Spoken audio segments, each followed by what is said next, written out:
Hi bridge എഡ്യൂക്കേഷനിലേക്ക് എല്ലാവർക്കും സ്വാഗതം. നിങ്ങൾ UGC നെറ്റ് അറബിക് എക്സാമിന് പ്രിപ്പയർ ചെയ്യുകയാണോ എങ്കിൽ ഇത് നിങ്ങൾക്ക് വേണ്ടിയുള്ള ചാനലാണ്. നെറ്റ് സിലബസിലെ ഓരോ യൂണിറ്റും നമുക്ക് ഒരുമിച്ച് സിമ്പിളായി പഠിച്ചെടുക്കാം. അപ്പോൾ ഞങ്ങൾക്ക് നിങ്ങളെക്കുറിച്ചും നമ്മുടെ ഈ കമ്മ്യൂണിറ്റിയെക്കുറിച്ചും കൂടുതൽ അറിയാൻ ആഗ്രഹമുണ്ട്. ഇന്നത്തെ ക്ലാസ് എങ്ങനെയുണ്ടായിരുന്നു? ഈസി ആയിരുന്നോ അതോ കുറച്ച് ടഫായിരുന്നോ? താഴെ കമന്റ് ചെയ്യണേ. ഇനി ഏതൊക്കെ ടോപ്പിക്കുകളാണ് നമ്മുടെ ക്ലാസ്സുകളിൽ വേണ്ടതെന്ന് തീർച്ചയായും നിർദ്ദേശിക്കണം. ഇതുപോലെ ഓരോ യൂണിറ്റും കവർ ചെയ്യുന്ന കൂടുതൽ ക്ലാസുകൾക്കായി ഈ ചാനൽ ഇപ്പോൾ തന്നെ സബ്സ്ക്രൈബ് ചെയ്യുക. നിങ്ങളുടെ ഫ്രണ്ട്സിനും ഗ്രൂപ്പുകളിലും ഷെയർ ചെയ്യുക. ജയിലിലടയ്ക്കപ്പെട്ട ഒരു മന്ത്രി എങ്ങനെയാണ് അണ്ടലൂസിയയിലെ ഏറ്റവും വലിയ പണ്ഡിതനായി മാറിയത്? ഇതൊരു വല്ലാത്ത ചോദ്യമാണല്ലേ? ഈയൊരു ആകാംക്ഷ നിറഞ്ഞ ചോദ്യത്തിൽ നിന്നാണ് നമ്മൾ ഇന്ന് തുടങ്ങുന്നത്.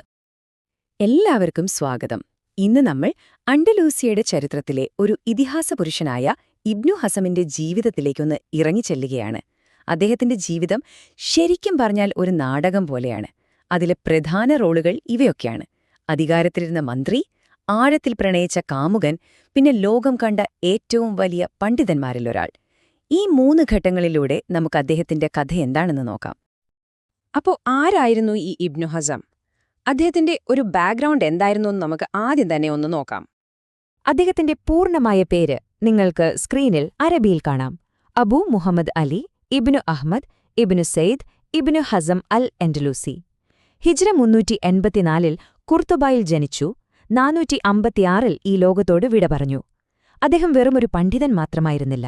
നിയമജ്ഞൻ, കവി, തത്വചിന്തകൻ, അങ്ങനെ പല മേഖലകളിൽ ഒരുപോലെ തിളങ്ങി. ഇവിടെ നമ്മൾ ശ്രദ്ധിക്കേണ്ട ഒരു കാര്യമുണ്ട്. തുടക്കത്തിൽ അദ്ദേഹം ഒരു ഷാഫി മദ്ഹബ് അനുയായിയായിരുന്നു. പക്ഷെ പിന്നീട് അദ്ദേഹം ദാഹിറി ചിന്താധാരയുടെ, അതായത് അൽ മദ്ഹബു ദാഹിറിയുടെ ഏറ്റവും വലിയ വക്താവായി മാറി. ഖുർആനിന്റെയും ഹദീസിന്റെയും അക്ഷരീയമായ അർത്ഥം മാത്രമെടുക്കുന്നൊരു രീതിയാണിത്. ഈയൊരു മാറ്റം അദ്ദേഹത്തിന്റെ ജീവിതത്തിലെ വളരെ നിർണായകമായൊരു പോയിന്റായിരുന്നു. ഇനി നമുക്ക് അദ്ദേഹത്തിന്റെ ജീവിതത്തിലെ ആദ്യത്തെ ആ ഒരു ഘട്ടത്തിലേക്ക് കടക്കാം. രാഷ്ട്രീയത്തിലെ അദ്ദേഹത്തിന്റെ ആ പ്രക്ഷുബ്ധമായ കാലഘട്ടത്തിലേക്ക്. അദ്ദേഹത്തിന്റെ രാഷ്ട്രീയ ജീവിതം ശരിക്കും ഒരു റോളർ കോസ്റ്റർ റൈഡ് പോലെയായിരുന്നു. ഈ ടൈം ലൈൻ നോക്കിയാൽ നമുക്കത് മനസ്സിലാവും. ആദ്യം വലൻസിയയിൽ അൽ മുർത്തദയുടെ മന്ത്രിയാകുന്നു. പക്ഷേ യുദ്ധത്തിൽ തോറ്റതോടെ അദ്ദേഹം തടവിലാക്കപ്പെട്ടു. അവിടെ നിന്ന് രക്ഷപ്പെട്ട് കുർത്തുബയിൽ തിരിച്ചെത്തി അൽ മുസ്തദ്ഹിറിന്റെ മന്ത്രിയായി. പക്ഷേ അദ്ദേഹം കൊല്ലപ്പെട്ടപ്പോൾ ഇബ്നു ഹസം വീണ്ടും ജയിലിലായി. ഒടുവിൽ ഹിഷാം അൽ മോത്തദ് ബില്ലിയുടെ കീഴിലും അദ്ദേഹം മന്ത്രിയായി. അപ്പോൾ അധികാരവും തടവറയും ഇങ്ങനെ മാറി മാറി വന്ന ഈ ഒരു കാലഘട്ടം അത് അദ്ദേഹത്തിന്റെ വ്യക്തിത്വത്തെ ഒരുപാട് സ്വാധീനിച്ചു. പിന്നീട് രാഷ്ട്രീയത്തോട് തന്നെ ഒരു മടുപ്പ് തോന്നാൻ ഇത് കാരണമായി. ഇവിടെയാണ് അദ്ദേഹത്തിന്റെ ജീവിതത്തിൽ ഒരു വലിയ വഴിത്തിരിവ് സംഭവിക്കുന്നത്. വ്യക്തിപരമായ വലിയ നഷ്ടങ്ങളും രാഷ്ട്രീയത്തിലെ പതനവുമെല്ലാം ഒരുമിച്ച് വന്ന ഒരു കാലം. തന്റെ പ്രിയപ്പെട്ട ഭാര്യ മരണപ്പെട്ടപ്പോൾ ആ ദുഃഖം അദ്ദേഹത്തെ വല്ലാതെ ഉലച്ചുകളഞ്ഞു. ചരിത്രത്തിൽ പറയുന്നത് 7 മാസത്തോളം അദ്ദേഹം ധരിച്ചിരുന്ന വസ്ത്രം പോലും മാറ്റിയില്ല എന്നാണ്. ഇത് ശരിക്കും അദ്ദേഹത്തിന്റെ ആ ഒരു വൈകാരികമായ വശം നമുക്ക് കാണിച്ചു തരുന്നുണ്ട്. ഒടുവിൽ അൽ മുസ്തഖ്ഫിയുടെ കാലത്ത് അദ്ദേഹം വീണ്ടും തടവിലായി. അതായിരുന്നു അവസാനത്തെ സംഭവം. അതോടെ അദ്ദേഹം തീരുമാനിച്ചു, ഇനി രാഷ്ട്രീയം വേണ്ട. തന്റെ മുഴുവൻ ശ്രദ്ധയും മുഴുവൻ ഊർജവും അറിവു നേടാനും ഗ്രന്ഥങ്ങൾ എഴുതാനും വേണ്ടി മാറ്റിവെച്ചു. അപ്പൊ ഇതാണ് ഇവിടത്തെ ഏറ്റവും നിർണായകമായ പോയിന്റ്.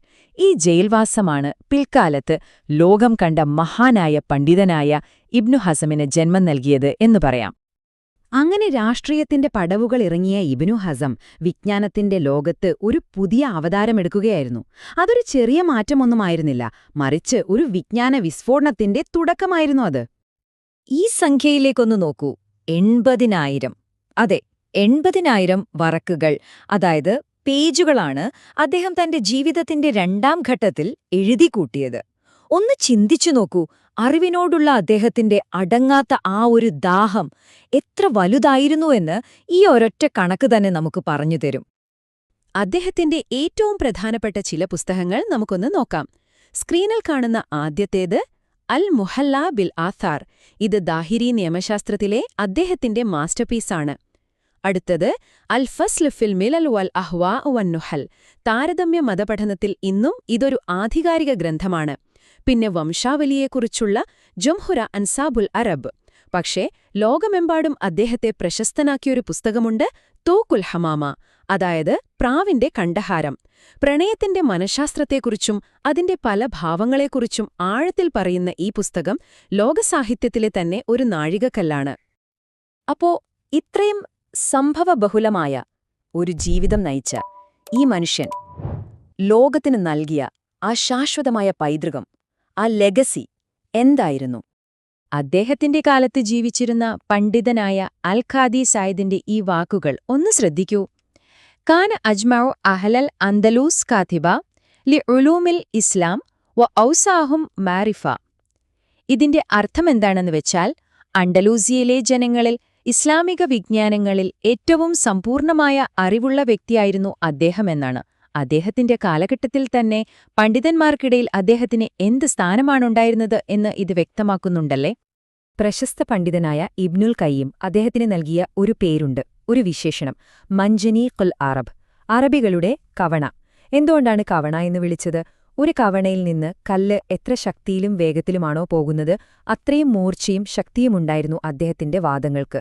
സംവാദങ്ങളിൽ അദ്ദേഹത്തിന്റെ ആ ഒരു പ്രഹരശേഷിയാണ് ഈ പേര് കാണിക്കുന്നത്. അവസാനമായി നമുക്കെല്ലാവർക്കും നമ്മളോട് തന്നെ ചോദിക്കാവുന്നൊരു ചോദ്യമുണ്ട്. തന്റെ ജീവിതത്തിലെ ഏറ്റവും വലിയ നഷ്ടങ്ങളെയും പരാജയങ്ങളെയും ലോകം കണ്ട ഏറ്റവും വലിയൊരു വിജ്ഞാനശേഖരമാക്കി മാറ്റിയൊരു മനുഷ്യനിൽ നിന്ന് നമുക്കെന്ത് പഠിക്കാനാകും? പ്രതിസന്ധികളെ എങ്ങനെ അവസരങ്ങളാക്കി മാറ്റാമെന്നതിന്റെ ഏറ്റവും മികച്ച ഉദാഹരണമല്ലേ അദ്ദേഹത്തിന്റെ ജീവിതം? ഒന്ന് ചിന്തിച്ചു നോക്കൂ. അപ്പോ നമ്മൾ പ്രധാന കാര്യങ്ങളൊക്കെ പറഞ്ഞു കഴിഞ്ഞു. ഇനി അടുത്ത സ്റ്റെപ്പ് എന്താണെന്ന് നോക്കിയാലോ? ഈ വിഷയത്തിലെ മെയിൻ പോയിന്റ്സ് ഒക്കെ നിങ്ങൾക്ക് ക്ലിയർ ആയിട്ടുണ്ടാകും, അല്ലേ? അപ്പോ ഏറ്റവും പ്രധാനപ്പെട്ട ചോദ്യം ഇതാണ്: ഇനി എങ്ങനെ പഠനം മുന്നോട്ട് കൊണ്ടുപോകും? നിങ്ങളുടെ പഠനത്തിന് ഒരു മുതൽക്കൂട്ടാകാൻ പറ്റിയ ഒരു വഴിയുണ്ട്. അതാണ് ബ്രിഡ്ജ് 6 എഡ്യൂക്കേഷന്റെ ഈ പുതിയ പ്രിന്റഡ് ബുക്ക്. ഈ ബുക്കിനെ സ്പെഷ്യൽ ആക്കുന്നത് ഇതിന്റെ ഉള്ളടക്കം തന്നെയാണ്. നമ്മുടെ ഓരോ ക്ലാസ്സിലെയും പോയിന്റ്സും കഴിഞ്ഞ 5 വർഷത്തെ നെറ്റ് എക്സാം ക്വസ്റ്റ്യൻസും ഇതിലുണ്ട്. ഈ ബുക്കിന്റെ ഒരു കോപ്പി ഓർഡർ ചെയ്യാൻ വളരെ എളുപ്പമാണ്. ഓർഡർ ചെയ്യാൻ താഴെ കമന്റ് ബോക്സിൽ നിങ്ങളുടെ ഫോൺ നമ്പറും അഡ്രസ്സും കൊടുത്താൽ മതി.